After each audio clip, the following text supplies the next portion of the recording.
আমি ওনাকে চিনতাম ঠিকই, জানতাম, কথা বলতাম, কিন্তু উনি আমাকে এই কথাটা বলে না যে তার স্ত্রী সন্তান আছে। আমি বাসা থেকে চলে আসার পর ও আমাকে বলছে যে তার স্ত্রী সন্তান আছে।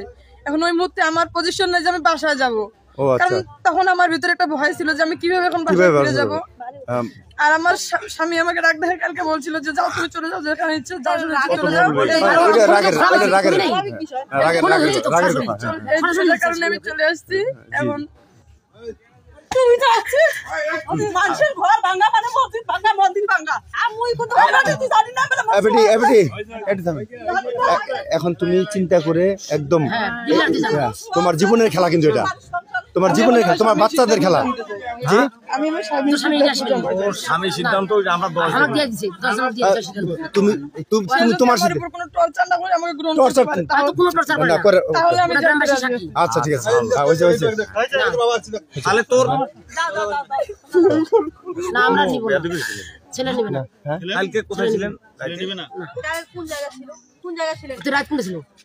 রাত আমরা ওর একটা দুলাভাই বাসায় ছিলাম, ওর বোনের সাথে ছিলাম। ওর বোনের সাথে ছিল, হ্যাঁ, আর ওর জামাই বাবুরও ছিল। আর করেছিল আর কোথাও